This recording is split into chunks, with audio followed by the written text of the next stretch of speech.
Hello guys, तो इस video में हम राइटिंग टास्क 1 की बात करेंगे। राइटिंग टास्क 1 2 की बात हम दूसरी प्लेलिस्ट में करेंगे। इसमें पूरा टास्क 1 के ऊपर ही हमारा 1 के ऊपर ही हमारा सब कुछ बेस होगा। तो बेसिक 10 से 20 मिनट का बिल्कुल ही बेसिक होगा। टास्क 1 है क्या, टास्क 1 हम किस तरह से लिख सकते हैं। तो टास्क 1 जो है वो हमारा 2 पार्ट्स में डिवाइड है। सबसे पहला आएगा ग्राफ एंड जो सेकंड पे हमारा डायग्राम। तो इन दोनों में डिफरेंस क्या है। जो हमारा ग्राफ है वो जैसे कि लाइन ग्राफ, बार ग्राफ, पाई, ओके, टेबल। लेकिन जो हमारे पास डायग्राम है उसमें हम दो चीज़ें डिवाइड कर सकते हैं। हमारे पास मैप जो आता है वो डायग्राम में आता है and flow chart, this is also known as a diagram. So इनके अलावा भी एक तरह का क्वेश्चन हमारे पास आ सकता है जिसे हम कहते हैं कम्बिनेशन। तो कम्बिनेशन हमें किसी मर्जी का मिल सकता है, जैसे पाई के साथ लाइन का, पाई के साथ बार का, पाई के साथ टेबल का, या टेबल के साथ पाई का, टेबल के साथ बार का। तो कम्बिनेशन कैसे भी आ सकता है, वो आपको अपनी थिंकिंग बनानी पड़ेगी कि किस तरह से आप राइटिंग टास्क 1 लिख सकते हो जिससे आपकी स्किल पूरी की पूरी डेवलप हो जाए। तो आप देखते हैं एक बहुत ही इंपॉर्टेंट चीज़ जो इस 10 से 20 मिनट में आपको बेसिक में ही मैं बताऊंगा, फिर उसके बाद आप फर्दर एडवांस तक जा सकते हो। आगे आगे किस तरह से आप टास्क 1 में 3 band, I think so 3 band में से आउट ऑफ 2.5 बैंड का स्कोर अच्छी तरह से कर सकते हो। तो लास्ट तक वीडियो देखना क्योंकि वीडियो बहुत ही ज़्यादा यूज़फुल होने वाली है उन स्टूडेंट्स के लिए जो या तो बिगनर्स हैं या जिनको राइटिंग टास्क 1 का नहीं पता, या जो बहुत बार प्रैक्टिस कर चुके हैं लेकिन उनके अभी तक बैंड स्कोर अचीव नहीं कर पाए हैं। तो चलिए स्टार्ट करते हैं हमारे राइटिंग टास्क 1 की थोड़ी सी बेसिक थिंग्स से। तो सबसे पहले तो जितने भी ग्राफ राइटिंग टास्क 1 में आएंगे वो हमारे पास दो चीज़ों के ऊपर बेस्ड होंगे। जो हमारे पास फर्स्ट है वो है ट्रेंड, जो ट्रेंड, और एंड सेकंड थिंग भी हम एक बार डिस्कस कर लेते हैं, फिर उसके बाद एक डिवाइड करेंगे दोनों को। तो जो हमारे पास सेकंड है ट्रेंड के अलावा वो है हमारे पास कंपैरिजन। कंपैरिजन दोनों ही आपको राइटिंग टास्क 1 के हर एक ग्राफ में देखने को मिलेंगे। तो ट्रेंड का मतलब क्या है और कंपैरिजन का मतलब क्या है, तो आप इन दो तरीकों से अपना टास्क 1 को एक्सप्लेन या से एक्सप्लेन कर सकते हो। मान लो कि ट्रेंड कैसे, कि कोई मान लो कोई चीज़ इंक्रीज हो रही है, GDP of any country is increasing.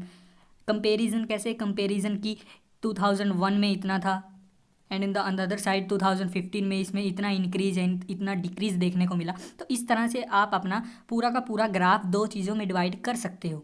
हम देखेंगे कि किस तरह से राइटिंग टास्क 1 में ग्राफ लिखते हैं या किस तरह से उसका एक स्ट्रक्चर डेवलप कर सकते हैं फॉर राइटिंग टास्क 1।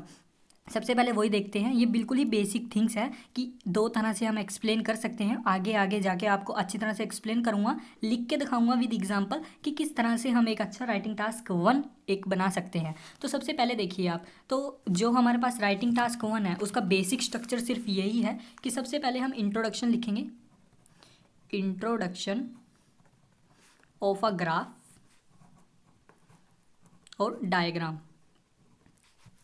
इंट्रोडक्शन लिखेंगे, जो BP1 होगा हमारा, वो नेक्स्ट होगा बॉडी, जो हमारी बॉडी होगी।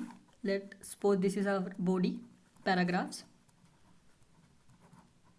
बॉडी पैराग्राफ कोई ऐसा नहीं होगा कि आप एक ही लिख सकते हो, दो लिख सकते हो। It's on you, on your choice और on the graph also, because जितना लेंथी ग्राफ होगा उतने ज़्यादा आपके BP बन सकते हैं। जैसे मान लीजिए कि ये BP1, body paragraph 1, body paragraph 2, and you can also make a third paragraph for on your choice. Okay, तो कई बच्चे क्या करते हैं कि इंट्रोडक्शन के बाद ही कंक्लूजन बनाते हैं। तो कंक्लूजन मैं उनको एक ही एडवाइस दूंगा कि कंक्लूजन को आप लास्ट में लिखिए, क्योंकि सबसे पहले आपको ग्राफ देखकर समझकर अच्छी तरह से उसका सबसे पहले बॉडी पैराग्राफ बनाना होगा, उसके बाद ही आप सम अप कर सकते हो उसको।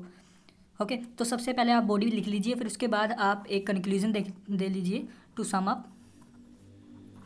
अप कर दीजिए इसको, कंक्लूजन को, जिससे आपका ये पूरा मतलब कि स्ट्रक्चर अच्छी तरह से बन जाएगा। तो ये पूरा स्ट्रक्चर है हमारा किसका, राइटिंग टास्क 1 का। राइटिंग टास्क 2 के बारे में बाद में करेंगे बात हम। तो टास्क 1 का ये पूरा बेसिक स्ट्रक्चर है। अब हम इंट्रोडक्शन किस तरह से लिख सकते हैं, BP1 कैसे स्टार्ट कर सकते हैं, BP2 कैसे स्टार्ट कर सकते हैं, एज वेल एज हम सम अप कैसे कर सकते हैं, ये देखेंगे, क्योंकि ये I think so must important, और ये सबसे ज़्यादा इम्पैक्ट भी एग्जामिनर पर डालता है, क्योंकि वो सबसे पहले आपका राइटिंग टास्क 1 ही चेक करेगा। तो इंट्रोडक्शन की बात करेंगे। इंट्रोडक्शन भी हम दो तरह से लिख सकते हैं। तो इंट्रोडक्शन सबसे पहले हम लिख सकते हैं एक्टिव टेंस में, दूसरा पैसिव फॉर्म में। ये दो तरह से हम अपना इंट्रोडक्शन लिख सकते हैं। अब आप सोच रहे होंगे कि एक्टिव कौन सा है और पैसिव कौन सा। तो एक्टिव जो सिंपल, जिसका स्ट्रक्चर भी आई थिंक ये है, subject plus verb plus object, this is active. Okay, passive, passive क्या है? पैसिव में हमारा ऑब्जेक्ट आगे आएगा, object plus is am are plus V3 verb की third form plus by plus subject. तो ये हमारा पैसिव का फॉर्म है पूरा। एक एग्जांपल देता हूँ आपको जिससे आपको अच्छी तरह से क्लियर हो जाएगा। लेट्स सपोज हमारे पास एक क्वेश्चन है, हम उसको किस तरह से सम अप कर सकते हैं। तो ये हमारे पास एक फ्लो चार्ट है जिससे हम अब इंट्रोडक्शन इसकी बनाएंगे और आपको बताऊंगा भी कि किस तरह से आप बना सकते हो। तो सबसे पहले हम पैसिव में ही बनाएंगे। पैसिव आई थिंक सो 100% में से 90% स्टूडेंट्स एक्टिव का यूज़ करेंगे, तो जो 10% होंगे वो पैसिव का यूज़ करेंगे। और मैं आपको एक ही चीज़ कहूँगा कि आप जब भी इंट्रो बनाएं तो वो पैसिव में बनाएं। अभी से शुरू कर दीजिए ताकि पेपर तक आपकी पूरी अच्छी तरह से प्रैक्टिस हो जाए कि किस तरह से हम पैसिव में इंट्रो बना सकते हैं। तो चलिए आप इसकी इंट्रो देखते हैं। इसमें बोला गया है the flow chart, this is a flow chart और you can also call a diagram. Okay, The flow chart below shows how national examination papers are marked in some land। कि जो नेशनल पेपर्स होते हैं, examination papers होते हैं, वो किस तरह से चेक किए जाते हैं सम कंट्रीज़ में। ओके, तो इसको किसे सम अप करेंगे, जैसे कि यहीं करते हैं हम sum up. The information, okay अब आपको दिख रहा होगा साफ, द इंफॉर्मेशन अबाउट दी, ये लाइन एज इट इज़ आएगी आपके हर एक पैराग्राफ में अगर आप पैसिव में यूज़ करते हो तो। The information about the marking criteria. Okay, spelling पूरी कर लेना, यहाँ थोड़ा हाइफन सा नहीं लगा सकते आप, तो इसलिए मैंने ऐसी छोड़ दी। आप इस चीज़ का ध्यान रखिए, जब भी आपकी लाइन खत्म हो तो आप वर्ड को नीचे लेके जाइए, आप हाइफन का यूज़ नहीं कर सकते। तो the information about the marking criteria, marking criteria, this is marked in some land, so I can call it marking criteria of national examination papers, examination papers, the information about the marking criteria of national examination papers in free nations। Okay, अब आप सोच रहे होंगे कि इसमें हमने passive का use कहाँ किया है, मतलब ऑब्जेक्ट सब्जेक्ट, तो वो पूरा जब इंट्रो बन जाएगी तब देखना। जैसे द इंफॉर्मेशन की हमने इस सारों को सम अप कर दिया, तो जो नीचे की लाइन है वो आपको अभी कुछ करने की ज़रूरत नहीं है, यहाँ तक ही मैं एक सेंटेंस लेकर आपको समझाना चाहता हूँ। तो आप इसको देखिए पहले। The information about the marking criteria of national examination papers in free Nations, okay Nations is called countries, okay is depicted by the rendered, आप इसको पेक्टोरियल चार्ट भी बोल सकते हो और फ्लो चार्ट। ओके, तो अब आपको दिखा यहाँ पर पैसिव टेंस। पैसिव टेंस कहाँ यूज़ हुआ है, जैसे ये द इंफॉर्मेशन अबाउट दी, ये पूरा हमारे पास ऑब्जेक्ट है। ओके, ऑब्जेक्ट का फॉर्म, ऑब्जेक्ट है पूरा हमारे पास, एंड दिस इज इजएमआर की form, this is is am are form, depicted is a ED form V3 and by the rendered flow chart, this is our subject। तो यहाँ से आपको पता लगा कि किस तरह से हम पैसिव फॉर्म का यूज़ कर सकते हो। एक्टिव फॉर्म बिल्कुल ही सिंपल है, जो भी आप इंट्रो बनाने में यूज़ करते हो, अब तक करते हो, वो सब आपकी पैसिव फॉर्म ही है। ओके सॉरी, एक्टिव फॉर्म ही है। तो पैसिव का यूज़ आप किस तरह से कर सकते हो वो आपको अब पता लग गया होगा। तो हम एग्जाम्पल देखेंगे जिससे नए नए तरह के तरीके आपको पता लगेंगे कि किस तरह से हम। सबसे पहले तो मैं आपको BP1 BP2, ये जो बहुत ज़्यादा इम्पोर्टेंट फैक्टर है, इसको बताना चाहूँगा। और ये कैसे करना है तो उसके लिए मैं आपको सेंटेंस फॉर्मेशन बताऊँगा सबसे पहले, क्योंकि कई स्टूडेंट्स ऐसे होते हैं कि उनकी सेंटेंस फॉर्मेशन ही ठीक नहीं होती, जिसके कारण उनका BP1 BP2 2 या 2.5 बैंड से ऊपर जाता ही नहीं। तो इसलिए मैं आपको यही चीज़ कहना चाहता हूँ कि आपकी सेंटेंस फॉर्मेशन ही मेन रोल प्ले करती है किसी भी टास्क में या राइटिंग की किसी भी स्किल में। तो मैं आपको 5 से 6 तक ऐसे ऐसे सेंटेंस स्ट्रक्चर्स बताऊँगा जिसको आप आराम से यूज़ कर सकते हो किसी भी टाइम, और for writing task 1 only. Writing task 2 में आपको ज़रूरत नहीं है करने की, लेकिन अगर आप करते हो तो भी कुछ मतलब कि आपको नुकसान नहीं है, आप कर सकते हो, सब कुछ आपकी ही क्रिएशन है, इसमें क्रिएशन ही करनी है आपको। किस तरह से आप सेंटेंस की फॉर्मेशन करते हो, किस तरह से आप नए नए वर्ड के साथ उसको अच्छी तरह से डेवलप करते हो, उसकी फॉर्मेशन को किस तरह से, उसके सिंपल से लेके कॉम्प्लेक्स तक आपको ही करना है। तो मैं आपको सिर्फ गाइड कर सकता हूँ कि किस तरह से आप सेंटेंस फॉर्मेशन का यूज़ कर सकते हो। तो चलिए फ्रेंड्स, हम अब देखते हैं कि फॉर्मेशन के कौन कौन से ऐसे सेंटेंस है जो आपको इम्पोर्टेंटली आने ही चाहिए। तो चलिए सबसे पहले हम वही टेंसेस करते हैं, ये एक बार नोट डाउन कर लीजिए अगर आपने नहीं किया है तो। ओके, फिर आगे चलते हैं एडवांस तक। तो हमारे फर्स्ट सेंटेंस फॉर्मेशन से शुरू करते हैं। जो हमारा फर्स्ट है वो है फॉर्म ऑफ इडली। इडली, तो इडली फॉर्म कैसे, इडली फॉर्म का सिंपल सा स्ट्रक्चर है, आपको याद करनी पड़ेंगी ये 5 से सेंटेंस है। इडली फॉर्म का बहुत ज़्यादा यूज होता है। This is a subject plus verb की second form is called ED. Okay, ED form is called verb की second form. And verb 4 types की होती हैं। अब तक आपने 3 टाइप्स ही पढ़े हैं, लेकिन आप इस पूरी प्लेलिस्ट में ये भी पढ़ोगे कि 4th टाइप की वर्ब कौन सी होती है। तो सब्जेक्ट प्लस वर्ब की सेकंड फॉर्म एंड प्लस आप लिख सकते हो L Y, L Y, what is L Y, so it's a adverb. Okay, adverb, जिसके भी वर्ड के पीछे एल वाई लगा होगा तो वो हमारी एडवर्ब होती है। ओके, अब एडवर्ब के एग्जांपल मैं आपको दूंगा, इसके साथ साथ इडली फॉर्म के भी एग्जांपल दूंगा कि कौन कौन से आप यूज़ कर सकते हो। तो जल्दी से इसको सम अप करते हैं। So this is a object and ये पूरा का पूरा आपका सेंटेंस स्ट्रक्चर है जो आप अपनी नोटबुक पे उतार सकते हो। तो सबसे पहले इसके हम एग्जाम्पल्स देखते हैं। I think it's a must important for you guys to take a look at some examples. So first example is the number of cars increased slightly. So slightly is a adverb, slightly. This is first example, the number of cars increased slightly. So इस तरह के example आपको बहुत देखने को मिलेंगे। Second example देखते हैं, the rate of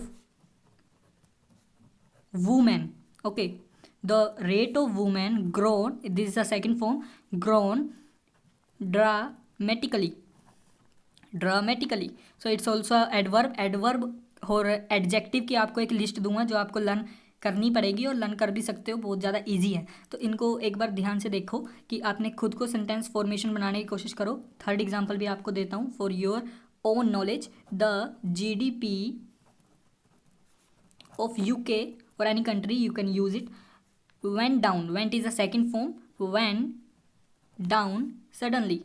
Suddenly is a adverb. So इस तरह से आप अपना यूज कर सकते हो इस पूरे सेंटेंस स्ट्रक्चर का। This is adverb, this is verb second form,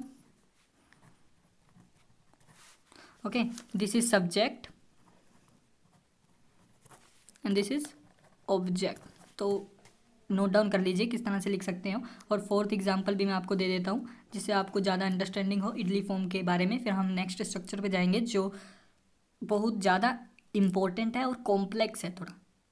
ये पूरे सेंटेंस स्ट्रक्चर आप शुरू में तो देख कर लिखिए, देख कर एक ग्राफ पूरा बनाने की कोशिश कीजिए, चाहे वो लाइन ग्राफ हो। Line graph I think first आपको लाइन ग्राफ ही करना चाहिए। तो इडली फॉर्म सबसे पहले लाइन ग्राफ पर यूज़ कीजिए, या जितने भी स्ट्रक्चर मैं आपको आज लिखवाऊंगा वो सभी स्ट्रक्चरों का यूज़ आप अपने लाइन ग्राफ में कीजिए। फिर मैं आपको एक एक एग्जांपल डेली का दूंगा जिससे आपकी अच्छी तरह से प्रैक्टिस हो जाएगी। तो फोर्थ एग्जांपल देखते हैं, द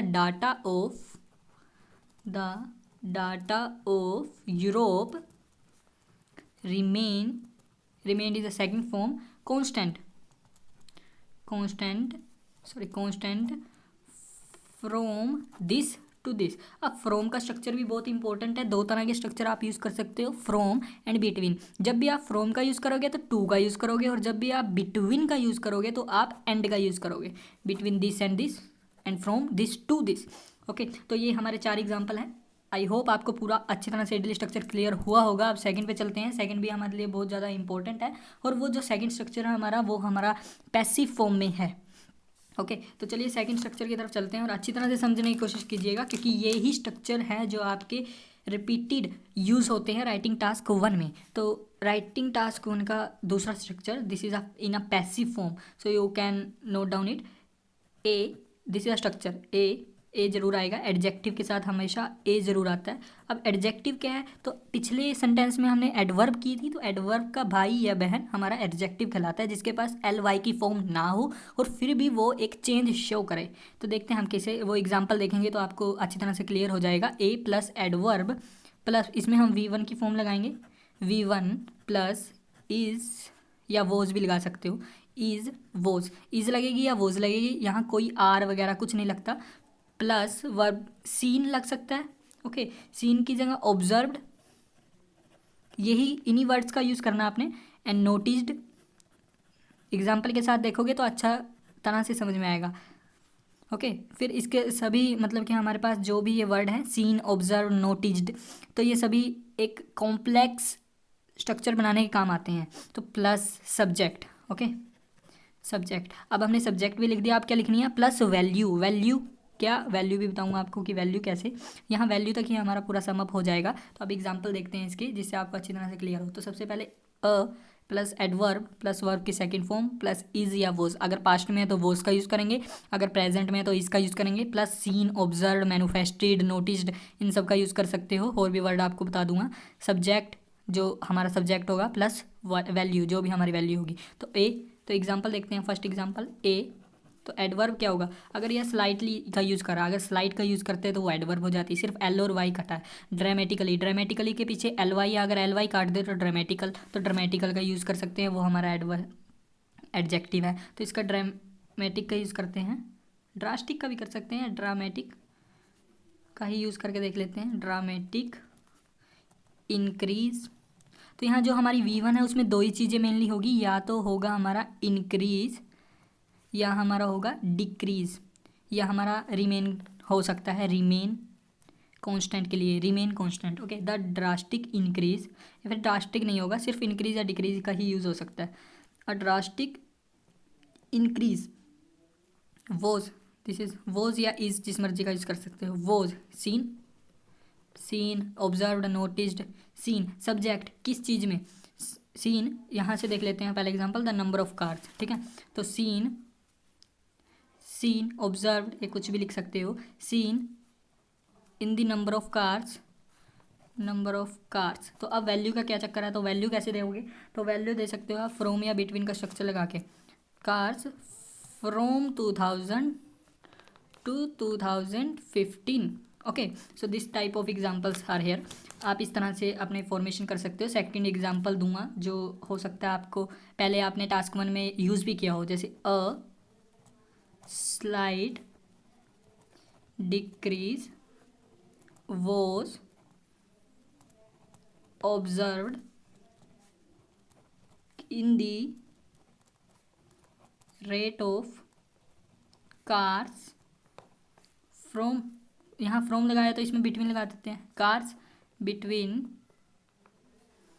2000 एंड 2015। तो इस तरह से आप सेकंड स्ट्रक्चर का भी यूज़ कर सकते हो। तो दोनों स्ट्रक्चर आई होप आपने अपनी नोटबुक में उतार लिए होंगे, क्योंकि दोनों ही बहुत ही माइंड ब्लोइंग स्ट्रक्चर है, आपके पूरे पैराग्राफ को एक नई लुक देने वाले स्ट्रक्चर हैं। और भी 3 हैं जो आपको अब इसी वीडियो में मैं बताऊँगा, क्योंकि मैं ज़्यादा वीडियोस क्रिएट करके आपको स्पैमिंग नहीं करना चाहता, तो इसलिए मैं चाहता हूँ कि आप यही वीडियो पूरी देखिए, जिसमें आपको बहुत कुछ मिलेगा देखने को। तो थर्ड स्ट्रक्चर की तरफ चलते हैं। हमारा थर्ड स्ट्रक्चर हम किस तरह से यूज़ कर सकते हैं, तो जो हमारा थर्ड स्ट्रक्चर होगा वो भी ऐसे ही है। उसके लिए हमें एक नई चीज़ का यूज़ करना पड़ेगा, और बहुत ज़्यादा ट्रिकी भी है, तो समझ में आ भी जाएगा आपके, तो कोशिश ज़्यादा करना उसको कॉपी पर उतारने की। तो there structure is there is या वोज, आर नहीं, आप इज या वोज का यूज़ करोगे, प्लस ए ज़रूर आएगा, ए प्लस एडजेक्टिव। कमेंट में एक सेंटेंस फॉर्मेशन किसी भी चीज़ की बना के ज़रूर दिखाइएगा मुझे, या आप मेरे इंस्टाग्राम भी ज्वाइन कर सकते हो, फॉलो करके आप अपना टास्क सेंड कर सकते हो, मैं उसको चेक करके आपको ज़रूर 2 to 3 वर्किंग डेज में आपको प्रोवाइड कर दूंगा, और आपका स्कोर भी आपको उसी टाइम बता दूंगा। तो एडजेक्टिव का यूज़ कर सकते हैं, प्लस V2 आप समझ ही गए होंगे अब क्या है, वर्ब की सेकंड फॉर्म, प्लस सीन, वही चीज़, सीन ऑब्जर्व्ड। आप इनके सिनोनिम्स देख सकते हो, सिमिलर वर्ड्स आप एक बार सर्च मारना गूगल पे, तो इनके बहुत सारे सिमिलर वर्ड्स आ सकते हैं जो आप यूज़ कर सकते हो। Plus subject and plus value plus year. जो पिछले में हमने यूज़ किया था, तो वो हमने सब्जेक्ट के तौर पर क्या किया था, ईयर किया था। तो ईयर अगर अगर हमारे पास वैल्यू ना हो तो हम ईयर का यूज़ कर सकते हो, तो वैल्यू हो तो कैसे यूज़ करेंगे, तो इसी सेंटेंस स्ट्रक्चर में हम देखेंगे वैल्यू किस तरह से यूज़ कर सकते हैं। आप किसी में भी ऐसे यूज़ कर सकते हो वैल्यू प्लस ईयर। अगर वैल्यू नहीं है तो आप कट डाउन कर सकते हो इसको, ईयर नहीं है तो ईयर को कट डाउन कर सकते हो, ये दोनों आपके लिए ऑप्शनल होंगे। ओके, तो आपको समझ में आ ही गया होगा कि देयर इज वॉज में से कुछ भी ऑप्शनल है आपके लिए, it's a mandatory. So adjective, तो एडजेक्टिव आपको पता लग गया होगा कि सबसे पहले एडजेक्टिव का यूज़ कैसे करेंगे, तो वर्ब की सेकंड फॉर्म कैसे लगेगी, या ईडी फॉर्म भी कह सकते हैं इसको। Seen, observe, noticed, it's also a fixed on their position. Okay, subject आप किस तरह से यूज़ कर सकते हो प्लस वैल्यू एंड ईयर। तो एक दो एग्जांपल देखते हैं जिससे आपको अच्छी तरह से क्लियर हो जाए कि किस तरह से हम इसका यूज़ कर सकते हो, या एग्जांपल की भी ज़रूरत नहीं है, आप खुद इनके एग्जांपल ट्राई करना। अगर आपको फिर भी एग्जांपल बनाने नहीं आए तो मैं आपको बता सकता हूँ नहीं, मैं बताऊँगा आपको। या एक एग्जांपल अभी दे देता हूँ, जैसे देयर इज या was a, now adjective, adjective के ड्रास्टिक या ड्रामेटिक, ड्रास्टिक भी लिख सकते हो। There is a dramatic, V2 is a increase, dramatic increased. Seen, seen की जगह भी आप कुछ मर्जी यूज़ कर सकते हो। सीन की जगह ऑब्जर्व करते हैं आपकी बार, ऑब्जर्व्ड या manifested in the rate of GDP in UK. Okay, in UK. अब हमें वैल्यू देनी है, तो आप वैल्यू कैसे दोगे, वैल्यू के लिए आप एक कोमा, कोमा याद रखो, कोमा। और अब देखो आगे कैसे लिखना है, there is a drastic increased observed in the rate of GDP in UK, comma, it accounted for 25% from this to this.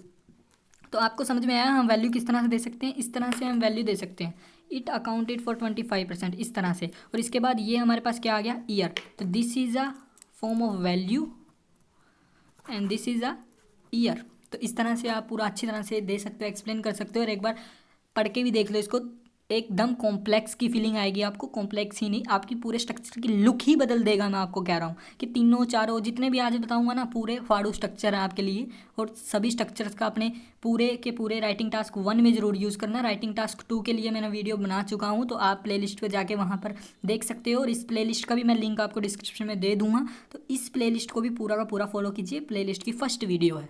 तो देयर इज़ अ ड्रास्टिक लिख सकते हैं, there is a drastic increase observed in the. तो आप सोच रहे होंगे कि सेकंड दोनों फॉर्म एक साथ कैसे, तो आप यहाँ फर्स्ट फॉर्म भी कर सकते हो, there is a drastic increase observed in the rate of GDP। ये आपके लिए ऑप्शनल है, आप चाहो तो इसमें V1 भी यूज़ कर सकते हो एंड V2 भी यूज़ कर सकते हो। This is our new structure. Okay, तो ऐसा मतलब मेजर चेंज कोई ज़्यादा नहीं आने वाला। ऑब्जर्व, क्योंकि यहाँ भी सेकंड फॉर्म है इसलिए। ओके, एक सेंटेंस में एक ही वर्ब होगी और एक ही सेकंड फॉर्म होगी। तो this is observed in the rate of GDP in UK, it accounted, this is also verb, this is also subject, but after comma, so you can use it accounted for 25%। और accounted for की जगह भी आप बहुत कुछ लिख सकते हो, इट कंप्राइज्ड टू 25%। एंड और भी बहुत कुछ है, आपको आगे वीडियो में बताऊंगा। अब थर्ड हमारा जो सेंटेंस है उस पर चलते हैं, फोर्थ जो हमारा सेंटेंस है वो हमारा कुछ इस तरह से है, देयर हैड बीन। ये हमारा पास्ट में यूज़ होगा, या आप प्रेजेंट में भी यूज़ कर सकते हो, इसकी जगह हैज़ या हैव का यूज़ करके। हैड बीन अ एडजेक्टिव, लेकिन मैं आपको यही बोलूँगा कि आप इसका यूज़ पास्ट में ही करना। V1 या V2 अगेन कुछ मर्जी लिख सकते हो। सीन, ऑब्जर्व्ड, नोटिस्ड, मैनिफेस्टेड, या छोटो मैनिफेस्टेड लिख सकते हो, ठीक है। Manifested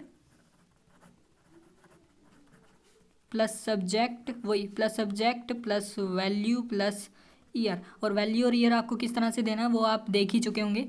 this is a form. Okay, अब इसके एग्जांपल देखना चाहते हो तो इसी तरह से एक एग्जांपल दे देते हैं। There had been a increase, ठीक है, सॉरी एडजेक्टिव हमने देना था, हमने वर्ब दे दी, तो वर्ब की जगह एडजेक्टिव चेंज कर सकते हो। और एडजेक्टिव के साथ हमेशा ए जरूर लगेगा, ये आप ध्यान रखना। Okay, there had been a dramatic,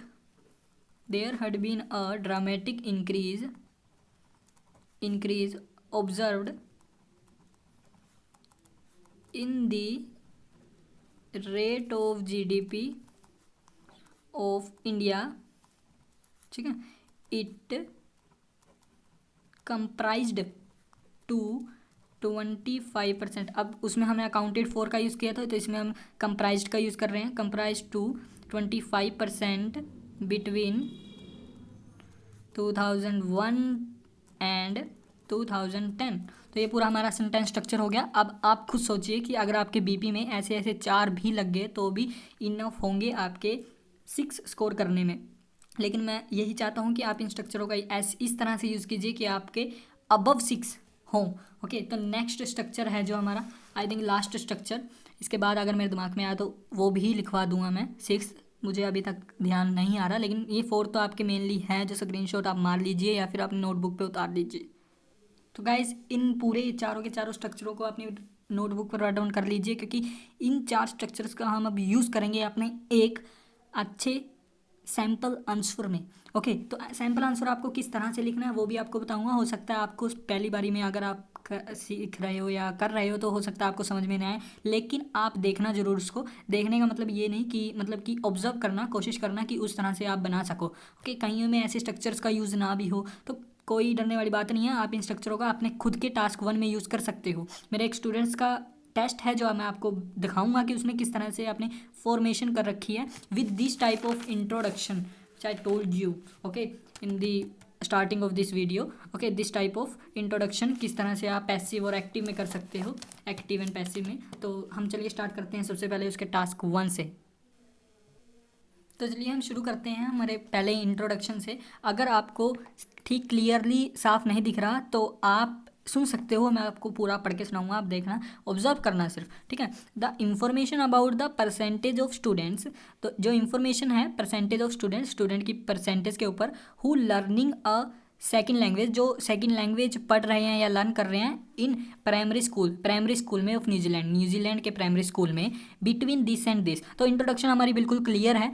is depicted by the rendered line graph, कोई लाइन ग्राफ आपको दिया होगा, उस लाइन ग्राफ में, अब मेरे पास अवेलेबल नहीं है, अगर मेरे पास लाइन ग्राफ अवेलेबल होता तो मैं आपको बताता कि किस तरह से क्या कुछ दे रखा है उसमें, लेकिन आप ऑब्जर्व कर सकते हो क्योंकि एग्जामिनर आपका लाइन ग्राफ नहीं देखेगा, वो सिर्फ और सिर्फ आपकी फॉर्मेशन के ऊपर फोकस करेगा कि आपने फॉर्मेशन किस तरह से लिखी हुई है। तो इंट्रोडक्शन दोबारा पढ़ते हैं एक बार। The information about the percentage of students who learning a second language in primary school of New Zealand between this and this year is depicted by the rendered line graph and this is for your next. Okay, ये आप line हर एक graph में use कर सकते हो। The data has been calibrated in percentage, की जो data है वो आपको किस चीज़ में दे रखा है, मिलियन में, परसेंटेज में, एंड क्वांटिटी क्या है, मतलब मेजरमेंट किस तरह से कर सकते हो। ओके, तो ये लाइन आप नोट डाउन कर लीजिए, मैं एक बार दोबारा रिपीट कर देता हूँ। The data has been calibrated, CALIBRATED, calibrated in percentage. Okay, clear होगा आपको, अब आपको शायद ज़्यादा क्लियर होगा। The data has been calibrated in percentage. तो चलिए हम BP 1 की तरफ या 2 की तरफ बढ़ते हैं, क्योंकि 2 BP I think is a sufficient for any one, so आप 2 BP का यूज़ कीजिए। और चलिए हम BP 1 की तरफ चलते हैं। तो टू बिगन विद का भी यूज़ कर सकते हो, या आप कोई भी कंडक्टर लगा सकते हो, टू इनिशिएट विद, लेकिन मैं आपको एक ही चीज़ कहूँगा कि बिल्कुल सिंपल लगाओ, to begin with. Okay, to begin with in 2006 आप ईयर को पहले भी लिख सकते हो। In 2006 the highest proportion of students, okay, the highest, this is also another structure, you can note it down, the highest proportion of students wanted to learn, ठीक है, कि चाहते हैं, wanted to learn French language, it was कितने हैं वो, उसके बाद आपको वैल्यू देनी है, वही कोमा पाके आपको वैल्यू देनी पड़ेगी कि कितने स्टूडेंट्स चाहते हैं।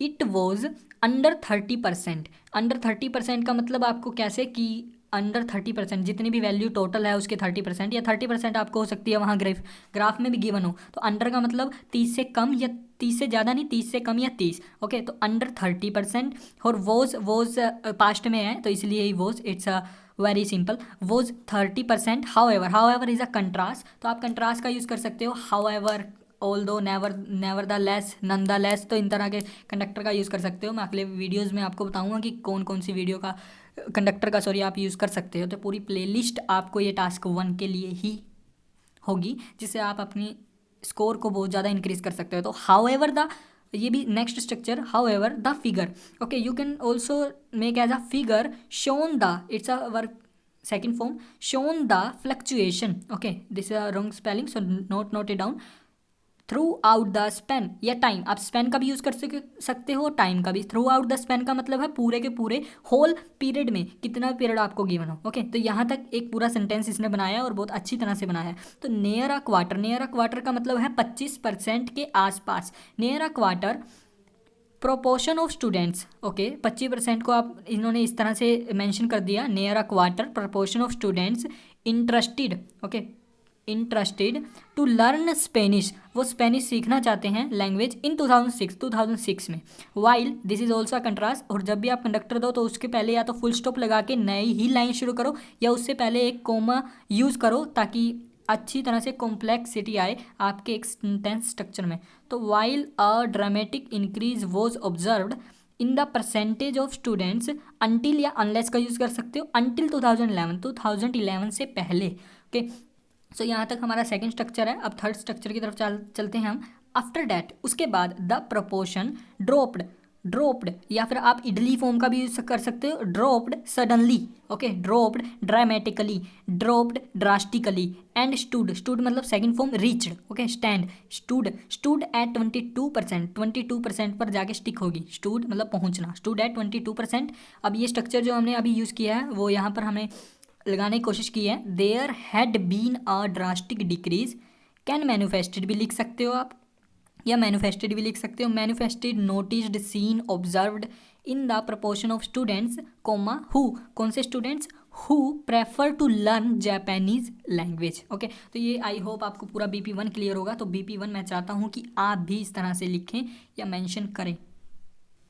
तो BP2 देखते हैं। मूविंग फर्दर आप यूज़ कर सकते हो, it's very simple, moving further, okay, moving further, students who interested, who या who are interested, okay, who are interested to learn German language, जो जर्मन लैंग्वेज सीखना चाहते हैं, who are interested to learn German language, या interested की जगह आप कुछ और वर्ड का भी यूज़ कर सकते हो। वॉज स्टार्टेड विद इन 30%, उनकी परसेंटेज कहाँ से शुरू हुई, स्टार्टेड विद या initiated with 13% in 2006, and after a massive decline, massive again a adjective, this is a adjective, so after a massive decline in the proportion, एक बड़े ही decline के बाद, इट कंप्राइज टू, हमने अकाउंटेड फॉर का use किया था और एक सेंटेंस में कंप्राइज टू का भी यूज़ किया था। कंप्राइज टू का मतलब है कहाँ तक पहुँच चुकी है, कंप्राइज टू मेयरली मतलब ओनली 7% पर आ चुकी है इन 2006 में, ओके। जो लैंग्वेज लर्निंग के स्टूडेंट्स की क्वांटिटी है वो, तो क्वांटिटी किस तरह से हमने करी, the students who are interested to learn German language वो स्टार्टेड विद 13% से उन्होंने शुरू करी इन 2006 में, and after a massive decline, और एक बड़े से डिक्लाइन के बाद इन द प्रपोर्शन में इट कंप्राइज टू 7% पर वो पहुंच गई। The least percentage of students, सबसे कम percentage of students wants to learn Chinese language बहुत ही कम लर्न करना चाहते हैं 2006 में। नेवर द लेस या नन द लेस आप यूज़ कर सकते हो, nonetheless is accounted for, वो कितने हैं, अकाउंटेड फॉर लेस देन 5% से भी कम है। वेयर एज कब यूज़ कर सकते हो, वाइल का भी, whereas over the time period या through the span there was a decline can be noticed in the proportion of students. तो इस तरह से आप BP1 या BP2 बना सकते हो।